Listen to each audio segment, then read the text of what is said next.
जनता party के राष्ट्रीय अध्यक्ष आदरणीय भाई डॉक्टर सिंह जी,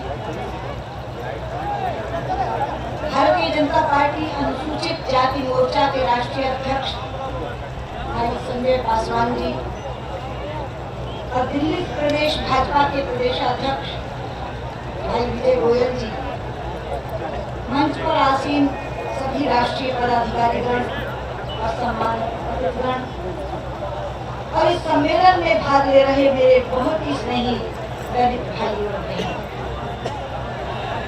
आज 14 अप्रैल है डॉक्टर भीमराव अंबेडकर जी का जन्म दिवस। इसलिए मैं अपनी बात शुरू करने से पहले डॉक्टर अंबेडकर के श्री चरणों में अपना प्रणाम निवेदन करती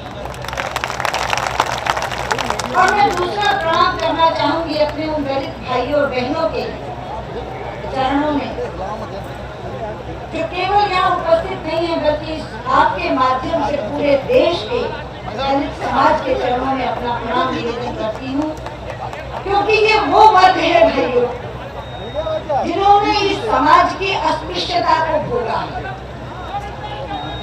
मुझे कई बार अंदर तक कलेजा मुंह को आता है जब ये देखते हैं कि इस समाज में छुआछूत रही है, अस्पृश्यता रही है, लेकिन स्वयं को अछूत कहलाकर भी, छुआछूत की यातनाएं सहकर भी जो समाज हिंदू धर्म में बना रहा, उसके लिए हमारा रोम रोम ऋणी हो गया है और उस ऋण को हम कभी चुका नहीं सकते।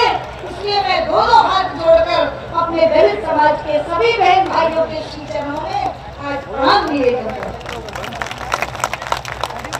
डॉक्टर अंबेडकर जी के जन्म दिवस को हम समरसता दिवस के रूप में बनाएं, ये सोच भाई विजय गोयल के दिमाग में आई।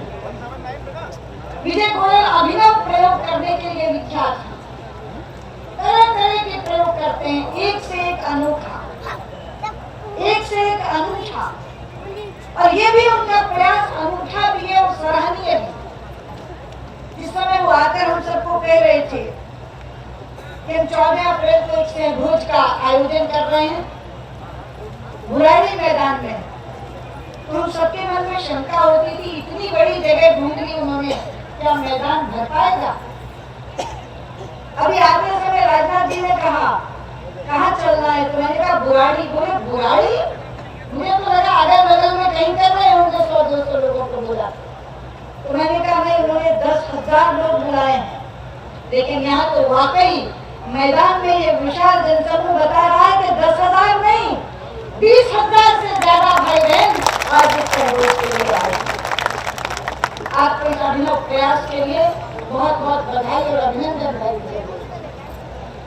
लेकिन एक बात कहना चाहूं, आज डॉक्टर अंबेडकर के जन्म दिवस के दिन इनके साथ सहभोज करके हमारी पार्टी के कार्यकर्ता अपने कर्तव्य की निष्ठा कर रहे हैं, वरना ये रस्म निभाई बनकर रह जाएगा। ये समरसता हमारे जीवन का अंग बन जाए, हमारे दैनिक आचरण में आए। भारतीय जनता पार्टी के कार्यकर्ता से बात करने वाला दलित ये महसूस करे कि वो मुझे अपने छोटे भाई की तरह समझता है, उसके मन में मेरे प्रति किसी तरह का भेदभाव या दुराव नहीं है। और मैं हमेशा कहती हूँ कि नेता केवल वही बात कहने का अधिकार रखता है जो उसने स्वयं आचरण में उतारी है, अगर आचरण में नहीं उतारी तो उसे कहने का अधिकार नहीं है। साक्षी है भाई सुनील वैद जी, हमारे वाल्मीकि समाज के एमएलए हैं। एक बार एक बड़ा कार्यक्रम अपने यहाँ करने के लिए मेरे घर आए, आमंत्रण देते समय बहुत सहमे हुए थे, बहुत संकोच से बात कर रहे थे। लगा सुनील जी आप ऐसे संकोच से बात क्यों कर रहे हो?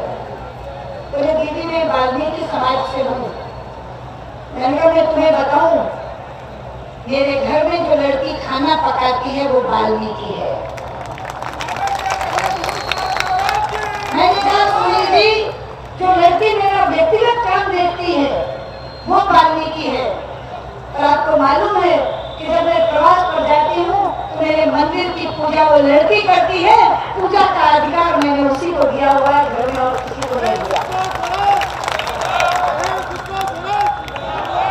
और मैंने कहा मेरी को ये इजाजत नहीं है कि वो नाम से बुलाए उसको, वो दीदी कहकर बुलाती है। वो बच्ची मेरे घर की बेटी है, आगे उसकी 2 बेटियां हुई हैं, उन दोनों की पढ़ाई लिखाई, राशन पानी, खाना सब देखने की जिम्मेदारी हमारी है।